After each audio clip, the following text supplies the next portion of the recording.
Қалайсыңдар достар? Бұл видеода қарастыратын тақырыбымыз бұл таймфреймдерді бір-бірімен сәйкестендіру туралы болады.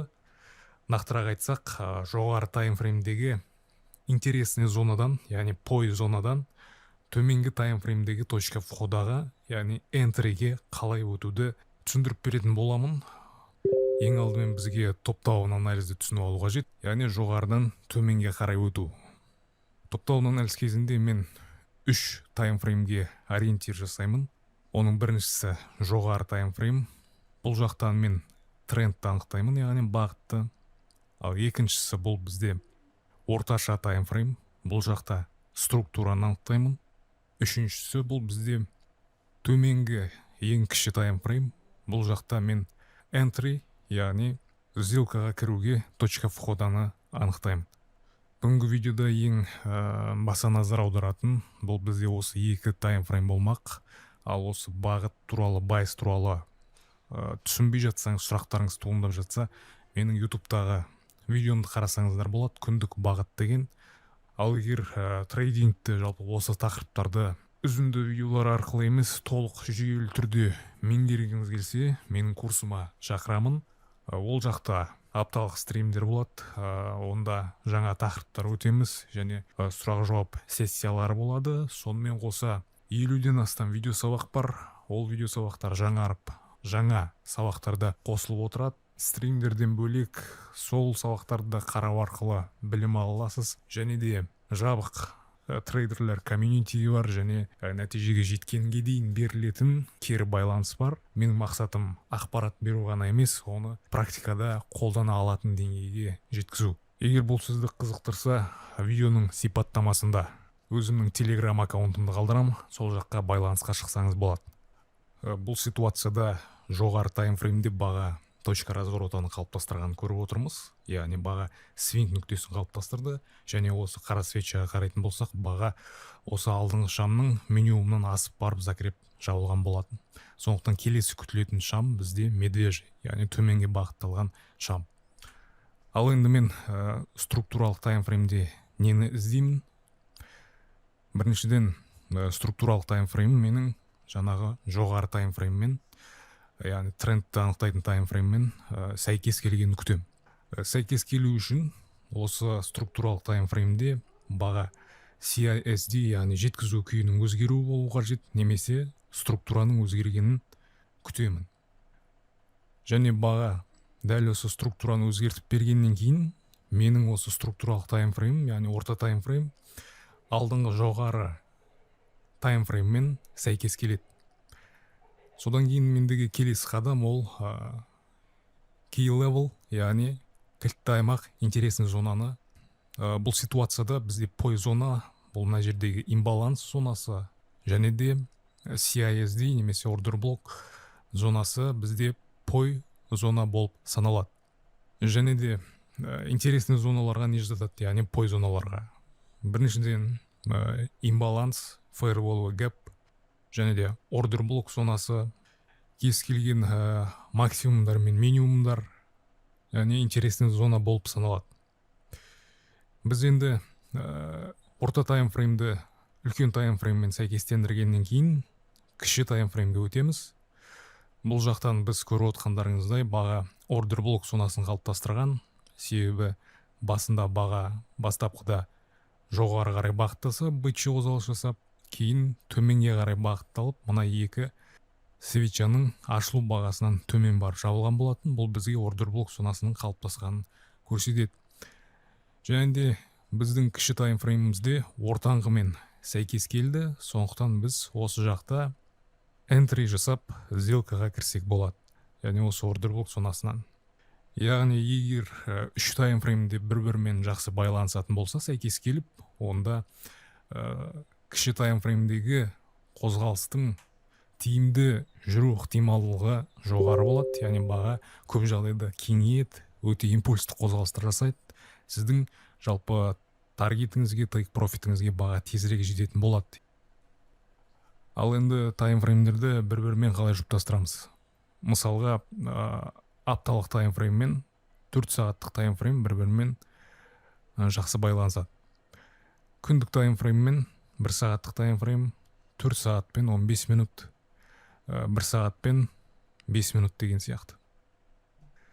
Мысалға мен бір кіші таймфреймнен, яғни осындай төменгі таймфреймнен позицияға, сделкаға кіргім келсе, мысалға мына жерден 5 минутты алайық. 5 минут бізде entry таймфреймі, яғни сделкаға кіру таймфрейм болса, структураны қарайтын таймфрейм бізде бұл 1 сағаттық таймфрейм. Ал енді бізге үшінші бағытты қарайтын таймфрейм жетіспей тұр. Ал оны қалай анықтаймыз? Әрине, мына жақтан біз 1 сағаттық таймфреймді іздейміз осы оң жақтан.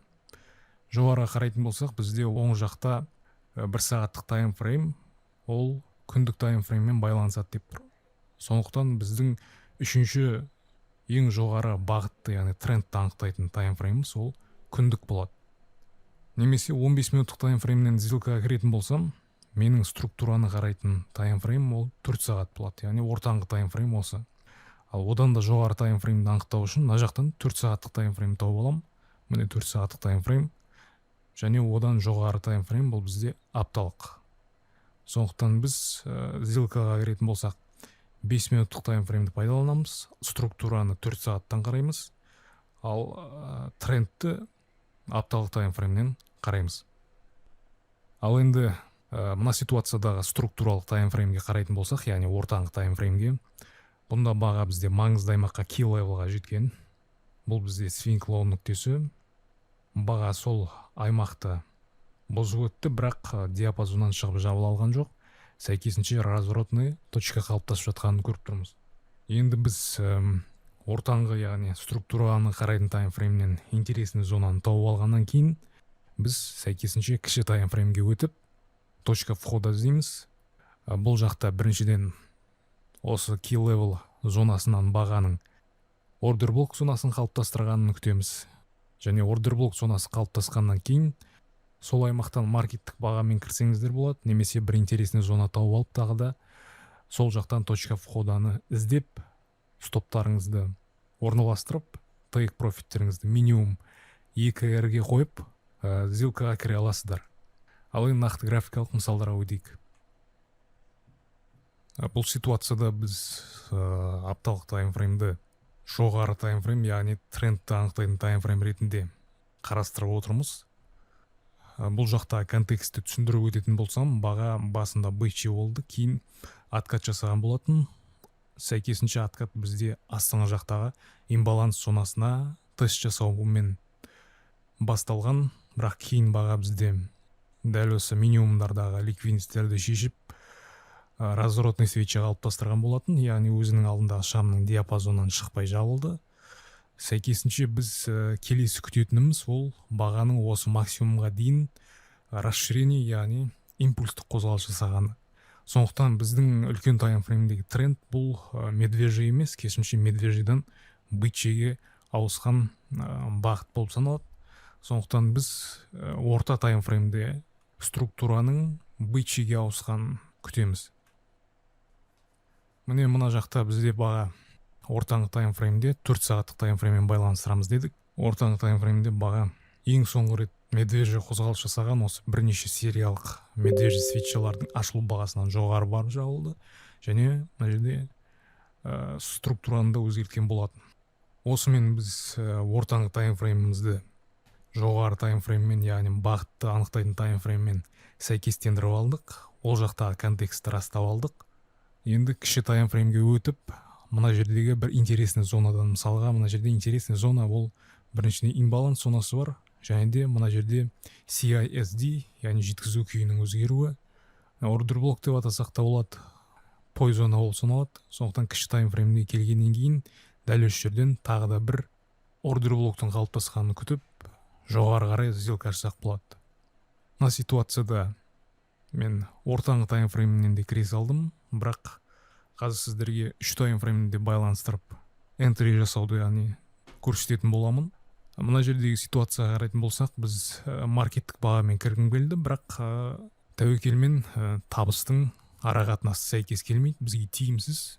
Минимум 2 RR болу керек, сондықтан біз мына жақта екінші order block зонасының қалыптасқанын күтеміз.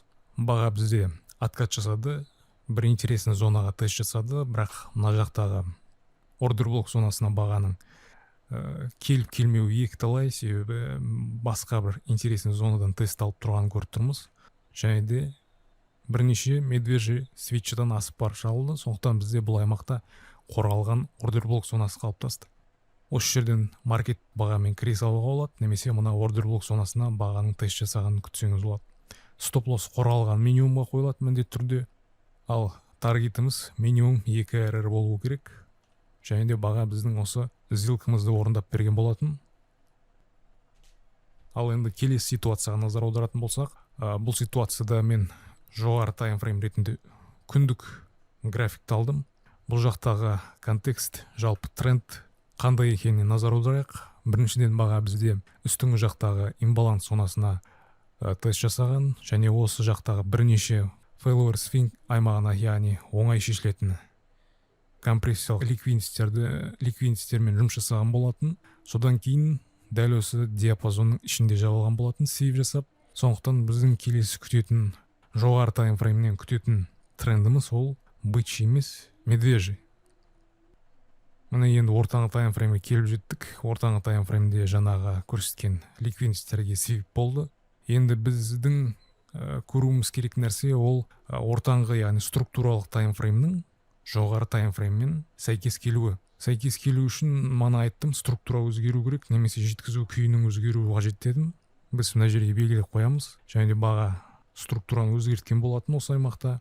Енді бізге керек нәрсе ол осы структуралық таймфреймнен қазір кіші таймфреймге өтуіміз үшін интересный зонаны, яғни пой зонаны анықтап алуымыз қажет. Бізде пой зона болып біріншіден осы ордер блок зонасының 50% немесе жоғары жақтағы имбаланс зонасы. Осы екі зонадан реакция күтеміз. Мінекей баға біріншіден ордер блок зонасының 50%-на, яғни 0,5%-на келіп тест жасады. Сонымен қоса үстіңгі жақтағы имбаланс зонасын жапты.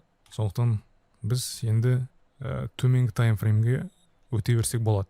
Және біздің целіміз ол осы минимум немесе 2 RR. Міне баға 0,5%-на келді, имбаланс зонасын толтырды. Және бұл жақтан да күтетін әрекетіміз бағаның тағы да структураны өзгерткені. Структура, яғни жеткізу күйінің өзгеруі бізде дәл осы аймақтарда өзгереді. Және көріп отқандарыңыздай баға бізде мына жерде структураны өзгерткен болатын, және осының алдындағы таймфрейммен сәйкестендірген болатын. Осымен бізде 3 таймфреймде бір-бірімен сәйкес келді. Жоғары таймфрейммен трендті анықтадық, ортаңғы таймфреймнен структураны анықтадық, және пой зонаны анықтадық. Лимитный ордерді осы ордер блок зонасына орналастырдым. Стоп лоссты қорғалған максимумға қойдым ұзақ мерзімді. Ал таргетімді минимум 2 RR немесе дәл осы жерде жақын маңдағы sell side ликвидностьіне орналастырған болатын. Баға біздің лимитный ордерімізға тиіп таргетке жеткен болатын. Осымен сіздерге бұл тақырып түсінікті болды деп ойлаймын. Егер видео ұнаған болса, лайк басып, төменге пікірлеріңізді қалдырыңыздар, және де біздің каналды қолдап тіркелуді ұмытпаңыздар. Сонымен қоса, менің курсым қызық болса, видеоның сипаттамасындағы менің телеграм аккаунтыма байланысқа шықсаңыздар болады. Соңына дейін қарағандарыңызға рахмет. Келесі видеоларда кездескенше.